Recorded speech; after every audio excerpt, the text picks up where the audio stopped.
প্রিয় ফুটবল প্রেমী দর্শক, আপনাদের সবাইকে আমাদের চ্যানেলে স্বাগতম। 2026 ফিফা বিশ্বকাপের গ্রুপ এর সবচেয়ে আলোচিত ম্যাচগুলোর একটি হলো ইংল্যান্ড বনাম পানামা। দুই দলের লক্ষ্য একেবারেই ভিন্ন। ইংল্যান্ড এই ম্যাচ জিতে গ্রুপ চ্যাম্পিয়ন হিসেবে নকআউট পর্বে যেতে চায়, আর পানামা চাইবে শেষ ম্যাচে ভালো একটি পারফরমেন্স উপহার দিয়ে সম্মানের সঙ্গে বিশ্বকাপ শেষ করতে। প্রিয় দর্শক, ভিডিওটি শেষ পর্যন্ত দেখুন এবং চ্যানেলটি সাবস্ক্রাইব করুন। এবারের বিশ্বকাপে ইংল্যান্ড দুর্দান্ত ছন্দে রয়েছে। প্রথম ম্যাচে তারা শক্তিশালী ক্রোয়েশিয়াকে 4-2 গোলে হারিয়েছে। এরপর গানার বিপক্ষে ড্র করে গুরুত্বপূর্ণ 1 পয়েন্ট অর্জন করেছে। দলের আক্রমণভাগ, মাঝ মাঠের নিয়ন্ত্রণ এবং শক্তিশালী রক্ষণভাগ সব মিলিয়ে ইংল্যান্ডকে এই ম্যাচের সবচেয়ে বড় দাবিদার হিসেবে ধরা হচ্ছে।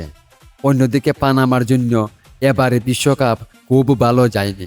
প্রথম 2 ম্যাচেই তারা পরাজিত হয়েছে এবং এখনও গোলের দেখা পায়নি। তবে হারানোর কিছু না থাকায় তারা নির্ভর ফুটবল খেলতে পারে, যা ইংল্যান্ডের জন্য কিছুটা চ্যালেঞ্জ তৈরি করতে পারে। তবুও শক্তি, অভিজ্ঞতা এবং বর্তমান ফর্মের বিচারে ইংল্যান্ড অনেকটাই এগিয়ে।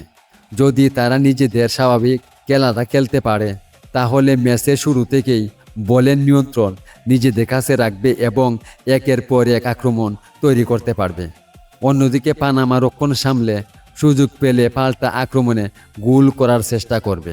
সব কিছু বিবেচনায় এই ম্যাচে ইংল্যান্ডের জয়ের সম্ভাবনা সবচেয়ে বেশি। পানামা লড়াই করলেও ইংল্যান্ডের শক্তিশালী আক্রমণভাগ সামলানো তাদের জন্য কঠিন হতে পারে।